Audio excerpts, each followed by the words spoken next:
દર્શક મિત્રો, મહામંથન મંતવ્ય ન્યૂઝમાં આપનું સ્વાગત છે। વડોદરાના ખિસકોલી સર્કલ પાસે પત્નીની હાજરીમાં પતિની લુખ્ખા તત્વો દ્વારા સરા જાહેરમાં હત્યા કરી દીધી। આ ઘટનાથી વડોદરામાં કાયદો અને વ્યવસ્થાની સ્થિતિ ઉપર સ્વાભાવિક છે સવાલો ઉઠ્યા છે। ઘટનામાં વિગત એવી છે કે જે આરોપી દર્શન નામનો શખ્સ છે તેણે થોડા દિવસ પહેલાં ગિરીશભાઈ ભાલિયાના પત્ની પૂજા ભાલિયાની છેડતી કરી હતી અને આ બાબતને લઈને ગિરીશ ભાલિયાએ આરોપી દર્શનને ઠપકો આપ્યો હતો ને આ બાબતને લઈને મંદુક ચાલતું હતું, બબાલ થઈ હતી। ત્યારે આ ઝઘડાની દાજ ઉતારવા માટે દર્શન પોતાના સાગરીતો સાથે મળીને ગિરીશભાઈને મારી નાખવાનો ખતરનાક પ્લાન ઘડે છે।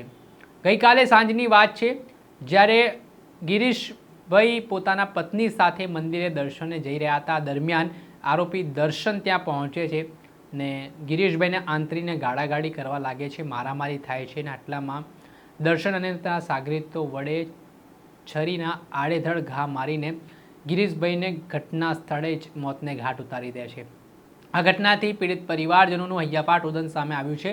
ગિરીશભાઈને સારવાર માટે સયાજી હોસ્પિટલ ખસેડવામાં આવ્યું હતું, જ્યાં ફરજ પરના તબીબે તેમને મૃત જાહેર કર્યા છે ને આ બાદ હોસ્પિટલ બહાર પરિવારજનોનો વલોપાત દ્રશ્ય સામે આવ્યા છે, જેના કારણે સમગ્ર વિસ્તારમાં માતમ છવાયો હતો। આ ઘટના બાદ શું કહી રહ્યા છે મૃતકના પરિવારજનો, શું તેમની માંગ છે તે સાંભળો। પહેલા એને મારી છેડતી કરી હતી, પછી સમાજમાં પંચ ભેગું કર્યું, પછી એને સ્વીકાર્યું કે હા મેં છેડતી કરી, એને બદનામ થયે, પછી બદલો લીધો મારા ઘરવાળા જોડે। દર્શન મારવાડી, કરણ મારવાડી,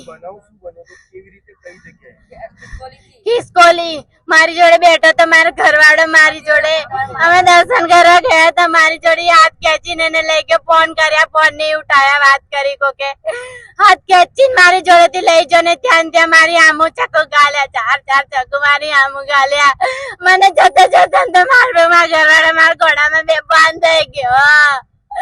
એ છોકરા નામે તો મારી છોકરી છે પાછળ, મારી છોકરી છે પાછળ, એ દારૂ વેચે છે, ગાંજા વેચે છે, દાદાગીરી કરે છે, લોકી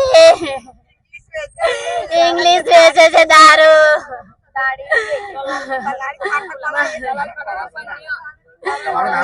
પૂજા ભાલિયા મારા છોકરો રાતે દર્શન, ઘરવાળી 2 જણ દર્શન કરે, પાયે આવી, છોકરો 2 ગાડીઓ લઈને આવ્યા, પછી પાછળથી આવી છોકરાને ચપ્પુ મારી, મારા છોકરાને પકડીને, અને પછી નાહી જતા।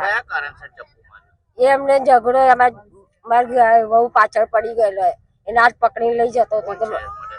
એ દર્શન નામ છે છોકરાનું, અને ખોડિયાર નગર રે પીડા, એ પપ્પા નામ કિશન છે, પીડા ઓડામાં રહે છે, ને એની માનું નામ કાળી છે, પપ્પા નામ કિશન છે, દર્શન છે, આ ગૌરી નામ છે એનું। અને દારૂનો ધંધો કરે, તાળી વેચે છે, ઇંગ્લિશ નો ધંધો કરે છે, આ ગુંડાગીરી કરે છે, અને અમારી બહુ ની પાછળ જબરજસ્તી પડે તો, અને બધાને ત્યાંના લોકોનો બધો બહુ સપોર્ટ છે, બધાનો બધા ભેગા મળીને લોકોએ બધાએ કરી। કરણ મારવાડી છે આ છોકરો, એ બધા ભેગા થઈને મારા છોકરાને માર્યું છે, 4-5 ચપ્પુ માર્યા છે। મારો ગિરીશ નામ છે મારા છોકરાનું, એને સજા સાહેબ મળવી જોઈએ। એને અહીંયા ખોડિયા ખિસકોલી કલાલી, અહીંયા અમારા માતાજીનું હતું ને ત્યાં ગયેલા હતા બધા, ત્યાં અમારા પંચમાં હતું। મારું નામ દીપિકાબેન છે। આપે સાંભળ્યા હતા મૃતકના પરિજનો, તેમણે આ ઘટનાને લઈને કડક કાર્યવાહીની માંગ કરી છે ને જે આરોપીઓ છે તેમની સામે આકરા પગલાં ભરવા માંગ ઉઠી છે। આમાં બુટલેગર હોવાનું પણ આરોપીઓ પર આક્ષેપ થઈ રહ્યા છે, જેને લઈને સ્થાનિક પોલીસ દ્વારા હત્યા અંગેનો ગુનો નોંધી હવે આરોપીઓની શોધખોળ હાથ ધરી છે ને આ ઘટનાથી પરિવારજનોના આક્રંદથી સમગ્ર વિસ્તારમાં માતમ જેવી સ્થિતિ નિર્માણ પામી હતી। દર્શક મિત્રો, આવી જ ક્રાઇમથી જોડાયેલી સ્ટોરી આપના સુધી પહોંચાડતા રહીશું, એટલે આવા જ વિડીયો જોવા માટે મહામંથન મંતવ્ય ન્યૂઝ જોતા રહો।